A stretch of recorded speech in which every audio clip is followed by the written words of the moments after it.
Hey guys, good morning to you. Got another video for you here.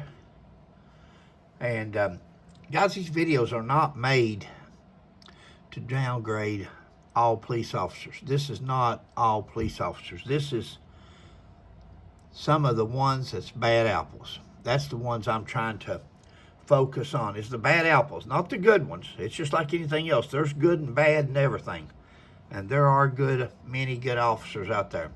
And hopefully, like I say before, where a fool learns from his mistakes, hopefully the good cops learn from these here.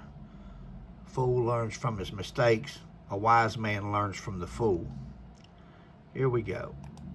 Commerce has fired an officer after he repeatedly charged innocent drivers with being drunk or on drugs. This comes after an I-team investigation questioned why one DUI arrest happened, even though a nearly dozen breath tests showed zero signs of alcohol. An expert tells Fox 5 I-team reporter Randy Travis a lot of this is due to a department putting too much trust in the judgment of one police officer. Randy joins us now here on set with more. Randy. Yeah, Tom and Courtney, imagine driving home from work or school and a police officer pulls you over for a busted taillight. You're not on drugs. It's not just pressure on the police officers. It's competition. These departments, even the governor, there's a governor's award for who can write the most or take the most to jail for DUI in each department. I've actually won that award before, years ago, but it's who gets the most DUIs. So you're competitive. So if there's a chance, if you're running between 1 and 2 DUIs to the next guy to you in the department for having the most, and you've got one, and it may be borderline, but you're thinking, well, shucks, I'm going to take them. So it's not about safety of the highways. It's about trying to get that award, or at least that's my opinion. But the officer is convinced otherwise. How do you prove to him you're not? I got you not being able to maintain your lane. All right. And my field sobriety is showing me you're impaired. Do you think this Commerce man is on drugs? Have you smoked anything? No. What about this Athens woman? They say that I've been drinking and on drugs. If you guess they're both sober, your judgment is better than a cop supposedly trained to spot drunk drivers. With you not being able to maintain lane, I feel you are impaired. So I am going to arrest you. Blood tests eventually proved they had no drugs in their systems and their charges were dismissed. But that was months after Commerce police officer Cody Wood started them down a road of humiliation. He's now been fired. He locked me up in front of my child. And I wasn't under the influence of anything. But Shaquila Usher, Logan Phillips, and Christian Exxon are 3 of the dozen others whose DUI drug cases were also dismissed earlier this month. Instead of giving him a ticket for the taillight, he got a ticket and went to jail for something he didn't do. Logan and Christian say Wood never took them for a blood test. Shaquila's results were not back by the time she went to court. He asked me if I was taking anything. I said no. Why would I said no. Sir, why would I be taking anything? He was like, well, your eyes dilated. I'm like, how? How do you prove you're not under the influence of narcotics? you can't. All the dismissed cases involve Officer Wood.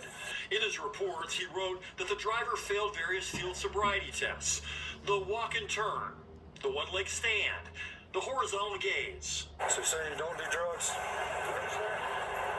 All right, sir. I'm getting the nystagmus in your eyes, and you didn't pass either one of them.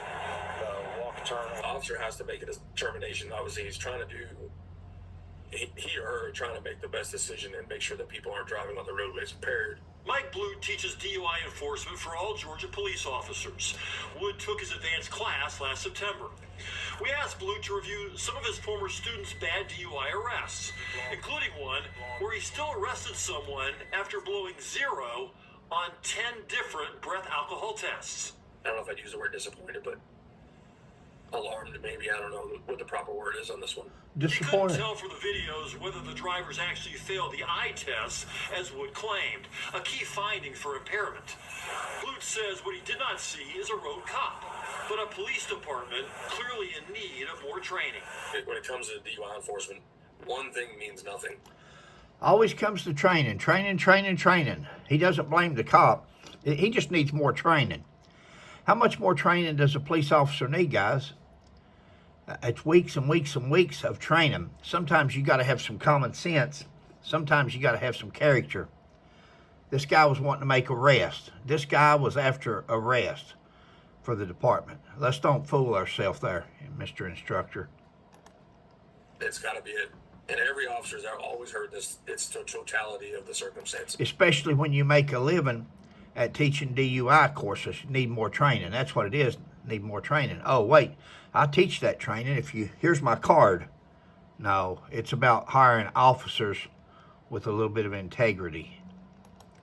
Most officers err on the side of caution rather than arrest. Everyone I used to go to school with is gonna think I actually did this. That I really had a DUI and was that dumb. The amount of people that he's arrested, it was bound to come back to him. I think it's karma. Then there's the evidence against Kenyon Rollins, who's still waiting for his case to go to court. It looked like you got something green up your nose. He said, I'm going to charge you with under influence of drugs. Because of what you had up your nose? Yeah. There was nothing on my nose, period. But I was thinking, what just happened? How could he do this? And, Well, in a statement announcing his termination, the City of Commerce said some of Wood's arrests were, quote, made in error, and he failed to, quote, adhere to supervise. Guys, I'm sorry. I spent 40 years doing that. You can't, if you're going to err on the side of the violator, the offender. If you're going to err and turn him loose. I always said I would rather let a guilty person go as to ever charge an innocent person for anything. If he's guilty, you'll get him another day. He'll do something again. But to take a guilty person to jail or charge take an innocent person to jail or charge an innocent person, that's terrible. Direction. I reached out to Officer Wood. He did not reply to a request for comment. And by the way, the GBI was asked to come in and investigate all these cases, and they turned down the City of Commerce because they said they didn't see any criminal activity on the part of the officer. Of course not. Oh, there's nothing worse than being accused of something you didn't do, Randy. I mean, do drivers even need to submit to these field sobriety tests? Well, you need to submit to a breath or blood test if you're arrested, because that's the whole implied consent. You turn that down, you could lose your driver's license for a certain amount of time, but you don't have to submit to the field sobriety test. You can say, well, if you don't submit to the field sobriety, you're automatically going to be arrested, because by refusing, that gives the impression that you're under the influence. No. And, a lot of people can't do those tests. They can't lift their leg up for a certain number of seconds. And clearly this officer did not understand the signs that he was being given, because these people were innocent. The officer understood. The officer was looking for a high arrest bracket. I'm sorry. I just speak it like it is. I'm retired now, and which I spoke it like this whenever it was going on. I never contributed during Memorial Day or holidays, Labor Day, when they would give the seatbelt, right, who can write the most seatbelt tickets? You get a video camera, you'll get a body cam, you'll get this or that. There's always an award for the person who writes the most tickets or makes the most arrests. It shouldn't be about that, because when you throw something in there as bait or a gift or whatever you want to call it, it makes you not make a impartial decision, maybe, because you're thinking more about that award than about this person's rights or what's fair and honest. Hey guys, that's just my opinion. I'm good about giving my opinion. If you know me, you know that. I'm not always right. Thanks for watching. Please subscribe if you haven't already. I appreciate you.